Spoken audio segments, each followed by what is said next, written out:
D4 news देख रहे तमाम दोस्तों को दीपक भंडारी का नमस्कार। भारत के प्रधानमंत्री नरेंद्र मोदी ने आज भारत की नई संसद का शिलान्यास कर दिया है। नया संसद भवन मौजूदा संसद भवन के पास ही बनेगा और ये तिकोनी इमारत होगी। आपको बता दें कि ये नया संसद भवन क्यों बनाया जा रहा है। सरकार और अधिकारियों के अनुसार संसद के बढ़ते काम के कारण एक नई इमारत की जरूरत थी और ये महसूस किया गया था कि मौजूदा इमारत छोटी पड़ने लगी है। अभी का संसद भवन ब्रिटिश कार्यकाल के दौरान बना था, जो कि लगभग 100 वर्ष पुराना हो चुका है और उसमें अत्याधुनिक सुविधाओं की व्यवस्था नहीं है। जिस तरह आजकल तेजी से बदलाव हो रहा है, उस ऐसे तो नई इमारत में बहुत सारी नई चीज़ों की ज़रूरत है। इसीलिए इस नए संसद भवन की इमारत का आज शिलान्यास रखा गया है। लोकसभा सचिवालय के अनुसार ऐसी उम्मीद की जा रही है कि नया संसद भवन वर्ष 2022 तक बनकर तैयार हो जाएगा और इसका काम शीघ्र ही कर दिया जाएगा। इसके निर्माण का मामला सुप्रीम कोर्ट में लंबित है। अदालत ने केवल अभी इसका शिलान्यास रखने की ही इजाजत दी है। केंद्र सरकार ने सुप्रीम कोर्ट को इस बात का भरोसा दिया है कि इसके संबंधित याचिकाओं पर जब तक सुप्रीम कोर्ट अपना फैसला नहीं देती है, तब तक इसका निर्माण नहीं किया जाएगा। अधिकारियों के अनुसार संसद भवन के निचले सदन में लोकसभा के 888 सदस्यों के बैठने की व्यवस्था होगी। नई इमारत में लोकसभा के बेसमेंट बनाई जाएगी, वहीं उच्च सदन राज्यसभा के 384 सदस्य इसमें बैठ सकेंगे। ऐसा भविष्य में सांसदों की संख्या में वृद्धि को ध्यान में रखकर किया गया है, ताकि कई सालों तक यह संसद भवन के बाद नई इमारत की जरूरत ना पड़े। भारत में अभी लोकसभा में 543 और राज्यसभा में 245 सीटें हैं। नए संसद भवन की संयुक्त बैठक के दौरान वहां पर 1272 सदस्य बैठ सकेंगे। इसके अलावा संसद भवन में क्या होगा, आपको यह भी बता दें। अधिकारियों के अनुसार नए भवन में सभी संसदों को अलग अलग दफ्तर दिए जाएंगे, जिसमें आधुनिक डिजिटल सुविधाएं होंगी, ताकि पेपरलेस दफ्तरों के लक्ष्य की ओर बढ़ा जा सके। नई इमारत में एक भव्य कॉन्स्टिट्यूशनल हॉल या संविधान हॉल होगा, जिसमें भारत की लोकतांत्रिक विरासत को दर्शाया जाएगा। वहां भारत के संविधान की मूल प्रति को भी रखा जाएगा। साथ ही वहां सांसदों के बैठने के लिए बड़ा हॉल, एक लाइब्रेरी, समितियों के लिए कई कमरे, भोजन कक्ष और बहुत सारी पार्किंग की व्यवस्था बनाई जाएगी, ताकि किसी को कोई मुश्किल ना आए। इस पूरे प्रोजेक्ट का निर्माण 64,500 वर्ग मीटर में किया जाना है, जबकि मौजूदा संसद भवन 17,000 वर्ग मीटर का ही होगा। आपको ये भी बता दें कि जो मौजूदा संसद भवन है उसका क्या होगा। मौजूदा संसद भवन का इस्तेमाल संसदीय आयोजनों के लिए किया जाएगा। 566 मीटर व्यास वाले संसद भवन का निर्माण वर्ष 1921 में शुरू हुआ था और इसे बनने में 6 साल का वक्त लगा था। तब इसके निर्माण पर मात्र 83 लाख रुपए खर्च हुए थे। इसका उद्घाटन 18 जनवरी को 1927 को तत्कालीन गवर्नर जनरल लॉर्ड इरविन ने किया था। ब्रिटिश काल के इस संसद भवन का डिजाइन एडविन लुटियंस और हर्बर्ट बेकर ने बनाया था। नए संसद भवन के निर्माण पर जो खर्च होगा, आप सुनकर हैरान हो जाएंगे।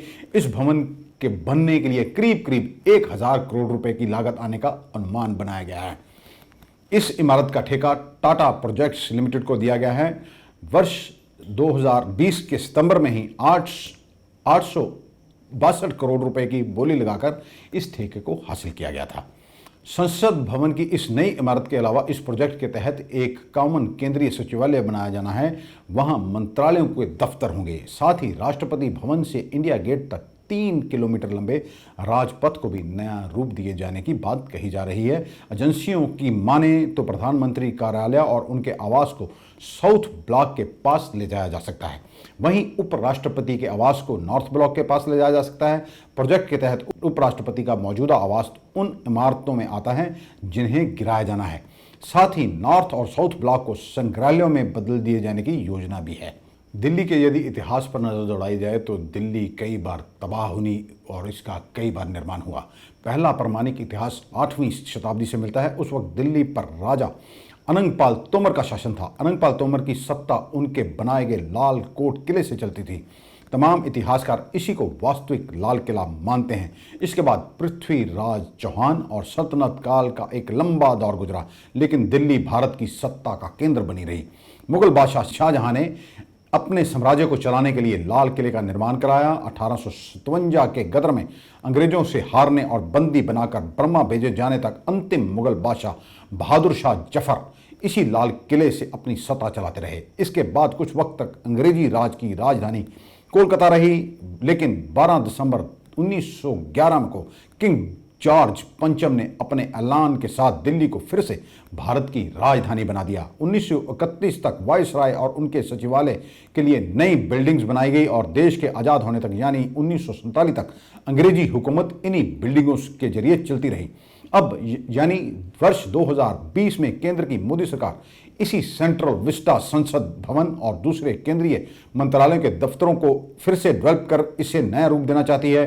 भारत की हुकूमतें इन्हीं नए संसद परिसर सेंट्रल विस्टा और कॉमन सचिवालय से चला करेंगी।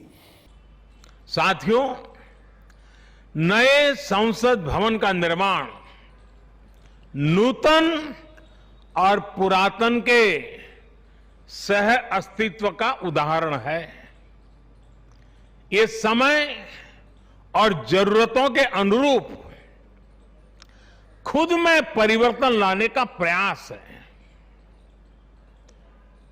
मैं अपने जीवन में वो क्षण कभी नहीं भूल सकता जब 2014 में पहली बार एक सांसद के तौर पर मुझे संसद भवन में आने का अवसर मिला था।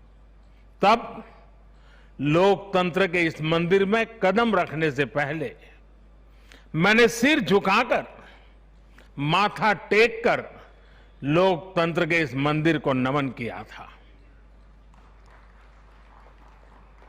हमारे वर्तमान संसद भवन ने आजादी के आंदोलन और फिर स्वतंत्र भारत को गढ़ने में अपनी अहम भूमिका निभाई है। आजाद भारत की पहली सरकार का गठन भी यही हुआ और पहली संसद भी यहीं बैठी। इसी संसद भवन में हमारे संविधान की रचना हुई, हमारे लोकतंत्र की पुनर्स्थापना हुई। बाबा साहब आंबेडकर और अन्य वरिष्ठों ने सेंट्रल हॉल में गहन मंथन के बाद हमें अपना संविधान दिया। संसद की मौजूदा इमारत स्वतंत्र भारत के हर उतार चढ़ाव, हमारी हर चुनौतियां, हमारे समाधान, हमारी आशाओं आकांक्षाओं, हमारी सफलता का प्रतीक रही है। इस भवन में बना प्रत्येक कानून, इन कानूनों के निर्माण के दौरान संसद भवन में कही अनेक गहरी बातें, ये सब हमारे लोकतंत्र की धरोहर है। लेकिन साथियों, संसद के शक्तिशाली इतिहास के साथ ही यथार्थ को भी स्वीकारना उतना ही आवश्यक है। ये इमारत अब करीब करीब 100 साल की हो रही है। बीते दशकों में इसे तत्कालीन जरूरतों को देखते हुए निरंतर अपग्रेड किया गया। इस प्रक्रिया में कितनी ही बार दीवारों को तोड़ा गया है, कभी नया साउंड सिस्टम, कभी फायर सेफ्टी सिस्टम, कभी आईटी सिस्टम। लोकसभा में बैठने की जगह बढ़ाने के लिए तो दीवारों को भी हटाया गया। इतना कुछ होने के बाद संसद का ये भवन अब विश्राम मांग रहा है। अभी लोकसभा अध्यक्ष जी भी बता रहे थे कि किस तरह बरसों से मुश्किलों भरी स्थिति रही है। बरसों से नए संसद भवन की जरूरत महसूस की गई है। ऐसे में ये हम सभी का दायित्व बनता है कि 21वीं सदी के भारत को अब एक नया संसद भवन मिले। इसी दिशा में आज ये शुभारंभ हो रहा है और इसलिए आज जब हम एक नए संसद भवन का निर्माण कार्य शुरू कर रहे हैं तो वर्तमान संसद परिषद के जीवन में नए वर्ष भी जोड़ रहे हैं। साथियों, नए संसद भवन में ऐसी अनेक नई चीजें की जा रही हैं जिससे सांसदों की एफिशिएंसी बढ़ेगी, उनके वर्क कल्चर में आधुनिक तौर तरीके आएंगे। अब जैसे अपने सांसदों से मिलने के लिए उनके संसदीय क्षेत्र से लोग आते हैं, तो अभी जो संसद भवन है उसमें लोगों को बहुत दिक्कत होती है, आम जनता को दिक्कत होती है, नागरिकों को दिक्कत होती है। आम जनता को अपनी कोई परेशानी अपने सांसद को बतानी है, कोई सुख दुख बांटना है, तो इसके लिए भी संसद भवन में स्थान की बहुत कमी महसूस होती है। भविष्य में प्रत्येक सांसद के पास ये सुविधा होगी कि वो अपने क्षेत्र के लोगों से यही निकट में ही, इसी ये विशाल परिसर के बीच में ही उनको एक व्यवस्था मिलेगी ताकि वो अपने संसदीय क्षेत्र से आए लोगों को उनके सुख दुख बांट सके।